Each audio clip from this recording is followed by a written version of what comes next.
Bonjour, c'est Solène pour la séance Yogart. Bienvenue. Bonjour, c'est Lucie et je vous souhaite la bienvenue au musée Sandelin. Aujourd'hui, pour la séance de Yogart, nous nous intéressons à un fragment du mausolée de Philippe de Sainte-Aldegonde. Alors, les Sainte-Aldegonde, c'est une grande famille de Saint-Omer. Ils s'implantent dès le XIIe siècle et vont avoir un poids considérable, que ce soit économiquement ou politiquement. On retrouve dans la famille des bailleurs, des baillis et leur fief s'étend en fait de la place Victor Hugo actuelle, donc de Saint-Omer, jusqu'à Ouisque. Et c'est en 1300 qu'ils vont bâtir une église qui s'appellera l'église du Val de Sainte-Aldegonde. Et cette église, elle se trouve dans l'actuelle ville de Longness. Enfin, en fait, je dis elle se trouvait plutôt, puisqu'elle sera détruite en 1790. Et c'est à la même date que le mausolée de Philippe de Sainte-Aldegonde sera détruit également. En 1791, les éléments de l'église vont être vendus ou alors dispersés. Et c'est comme ça que ces deux fragments vont être séparés du troisième fragment du mausolée qui représente la Vierge Marie. Et ici, nous avons deux anges, ce qui nous fait dire qu'il s'agirait peut-être d'une scène de l'Annonciation. Ce mausolée, en fait, en tout cas le décor, a été commandé auprès de Jacques Dubruck, qui est un sculpteur montois, qui avait réalisé aussi le mausolée d'Eustache de Croix de la cathédrale Notre-Dame de Saint-Omer. Dubruck, c'est un maniériste, il suit vraiment la méthode italienne, mais ici on se trouve dans la deuxième phase de sa carrière et il se calme un petit peu, on retrouve plus des inspirations de la Renaissance ou même de Raphaël. On peut voir qu'au niveau des drapés, on retrouve quelque chose d'assez souple alors que c'est sculpté dans la pierre et c'est là tout le talent du sculpteur. Je vous laisse avec Solène pour une méditation chantée. Donc, dans l'inspiration de ce mausolée et des anges, je vous propose une méditation chantée de la tradition du Kundalini Yoga, une méditation qui vient accueillir les cycles de vie. Avec le son Sa, qui est la naissance, Ta, l'agrandissement, la croissance, Na, la mort et Ma, la renaissance ou le renouveau. C'est une méditation pour accueillir les cycles de vie, les changements, les transformations. Et vous allez poser le pouce avec les différents doigts, donc les mains index Sa, les majeurs Ta, les annulaires Na et les petits doigts Ma, puis vous recommencez sur les index et ainsi de suite. Au niveau du chant, vous allez chanter à voix haute, puis voix basse en chuchotant, puis en silence et vous recommencerez en chuchotant et à voix haute. Là aussi, c'est cette impression de toucher le fond, le vide, pour ensuite retrouver la pleine vie de l'autre côté. Donc, installez-vous confortablement, prenez le temps de vous poser pour avoir le dos bien droit. Pendant toute la méditation, vous avez le regard fixé sur le point entre les sourcils, déposez les dessus de main sur les genoux et on commence en chantant les pouces et les index ensemble.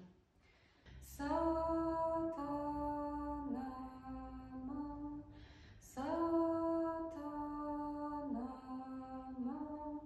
Satanama, Satanama, Satanama, Satanama, Satanama.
silence, continuez le mouvement des doigts, appuyez, pressez les pouces et chaque doigt ensemble.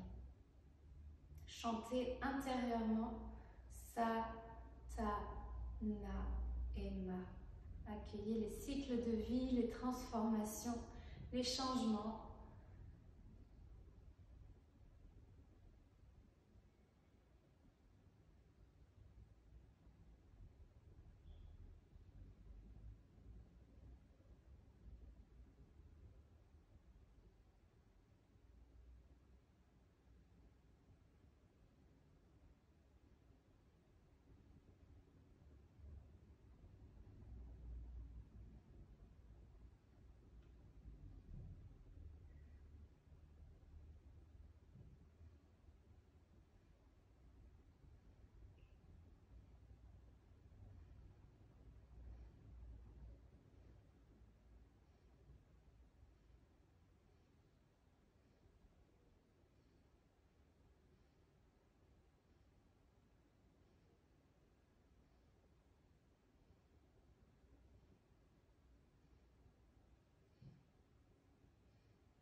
Puis à nouveau en chuchotant, sa, ta, na, ma, sa, ta, na, ma, sa, ta, na, ma, sa, ta, na, ma, sa, ta, na, ma, sa, ta,